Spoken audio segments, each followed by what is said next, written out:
Rozpoczęła się wielka napaść Rosji na Ukrainę. To jest piekło. Wojska rosyjskie rozpoczęły spodziewany atak na wschodzie Ukrainy, podały ukraińskie władze. Obecnie rozpoczęła się tak zwana druga faza wojny. Jak powiedział doradca prezydenta Ukrainy Andrzej Jermak. W nocy Ukrainą wstrząsnęły eksplozje na całym froncie wschodnim.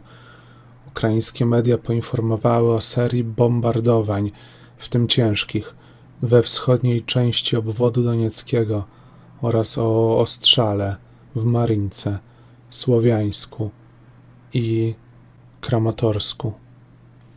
Eksplozje odnotowano również w Charkowie, na północnym wschodzie Ukrainy, w Mikołajewie na południu i w Zaporożu na południowym wschodzie. W wielu miastach i miasteczkach zawyły syreny przeciwlotnicze. Obrońcy twierdzą, że rosyjscy najeźdźcy zaatakowali na długości ponad 480 km. Dla porównania, to jest około połowa wschodniej granicy Polski. Oznacza to teraz drugą fazę wojny. Okupanci próbują przełamać obronę ukraińską. Na szczęście ukraińskie wojsko się trzyma, powiedział Oleksij Daniłow, sekretarz Rady Bezpieczeństwa Narodowego Ukrainy. Wcześniej gubernator obwodu ługańskiego Serhij Hajdaj oświadczył na Facebooku: to jest piekło. Rozpoczęła się ofensywa, o której mówimy od tygodni. Dochodzi do walk w Rubisznie i Popasnej oraz nieustannych walk w innych, spokojnych dotąd miejscowościach. Według gubernatora małe miasteczko Kreminna również zostało zdobyte przez wojska rosyjskie. Hajdaj powiedział, że Kreminna znalazła się pod ciężkim ostrzałem artyleryjskim.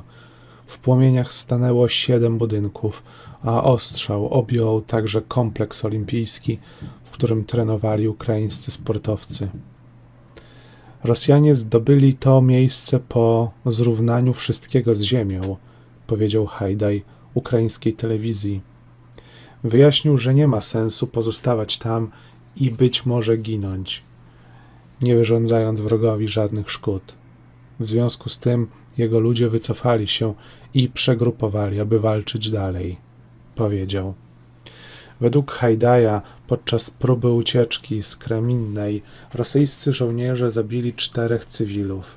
4 kolejnych cywilów zginęło około 20 kilometrów na wschód od Kreminnej w obwodzie donieckim, poinformował na telegramie tamtejszy gubernator Pawło Krylenko.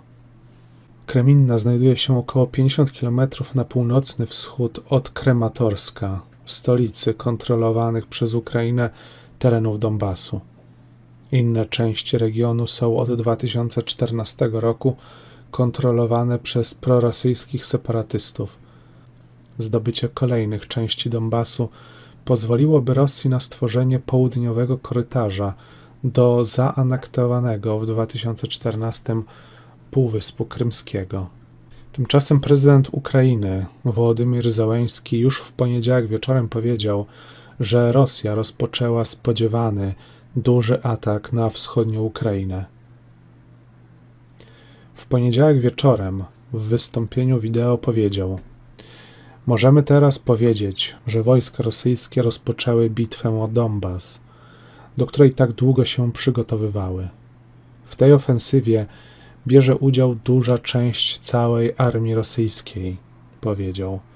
Bez względu na to, ile wojsk rosyjskich zostanie tam sprowadzonych, będziemy walczyć, będziemy się bronić, będziemy to robić każdego dnia, dodał. Według Departamentu Obrony USA w ostatnich dniach armia rosyjska rozmieściła w regionie ponad 10 tzw. taktycznych jednostek bojowych. Poinformował o tym w poniedziałek w Waszyngtonie rzecznik Pentagonu John Kirby. Jednocześnie Kirby mówi o chronicznych trudnościach wojsk rosyjskich w dziedzinie logistyki, łączności oraz współpracy z sił powietrznych i lądowych. Okaże się, czy udało im się uporać z tymi problemami i czy są w stanie skuteczniej działać w Donbasie, powiedział rzecznik Pentagonu. Tymczasem w Mariupolu wojska rosyjskie rozpoczęły ostrzeliwanie ostatniego bastionu obrońców miasta z broni niszczącej bunkry, podają źródła ukraińskie. Dowódca pułku Azow Gwardii Narodowej Denys Prokopenko powiedział w wiadomości wideo, że Rosjanie użyli ciężkiej broni, mimo że wiedzieli, iż w rozległym kompleksie huty Azowstal schroniło się również wielu cywilów. Rosja szacuje, że na terenie fabryki przebywa około 2,5 tysiąca ukraińskich żołnierzy i około 400 zagranicznych bojowników. Obrońcy odrzucili rosyjskie ultimatum do poddania się. Według źródeł ukraińskich w tunelu elektrowni schroniło się wielu cywilów, gdyż po prawie 7 tygodniach oblężenia duża część Mariupola leży w gruzach. Obecnie nie mają możliwości opuszczenia miasta korytarzami ewakuacyjnymi. Wicepremier Irina Wereszczuk powiedziała, że odmowa otwarcia przez Rosję bezpiecznych dróg ucieczki może uzasadniać procesy o zbrodnie wojenne. Według mera Kijowa Witalija Kliczki stolica Ukrainy również jest zagrożona rosyjskimi atakami. Kijów był i pozostaje celem agresora, ogłosił Kliczko w poniedziałek wieczorem za pośrednictwem telegramu. Wezwał mieszkańców metropolii, którzy uciekli, by raczej pozostali w bezpiecznym miejscu. Na podstawie danych wojskowych i ostatnich wydarzeń nie możemy wykluczyć, że Kijów nadal jest zagrożony atakami rakietowymi, powiedział Kliczko. W ostatnim czasie w niektórych dzielnicach zostały wystrzelone rakiety. Dlatego nie możemy zagwarantować bezpieczeństwa w mieście, dodał. W Kijowie nadal znajduje się wiele punktów kontrolnych, a także obowiązuje nocna godzina policyjna. W wyniku ostrzału Charkowa na wschodzie Ukrainy zginęły 3 osoby, a 15 zostało rannych, w tym 14-letnie dziecko, podały źródła ukraińskie. Pociski spadały bezpośrednio przed domami, na place zabaw dla dzieci i w pobliżu punktów pomocy humanitarnej, poinformował w poniedziałek wieczorem gubernator regionu Ołech Syniechubow. Tymczasem pierwsze dostawy broni z nowego pakietu pomocy wojskowej USA dla Ukrainy dotarły do granic kraju. 4 samoloty dostarczyły w niedzielę do Ukrainy sprzęt wojskowy, poinformował wysoki rangu przedstawiciel Departamentu Obrony USA. Dodał, że wkrótce odbędzie się 5. lot. W środę Biały Dom ogłosił nową pomoc wojskową w wysokości $800 milionów na walkę ukraińskich sił zbrojnych z rosyjskimi siłami inwazyjnymi.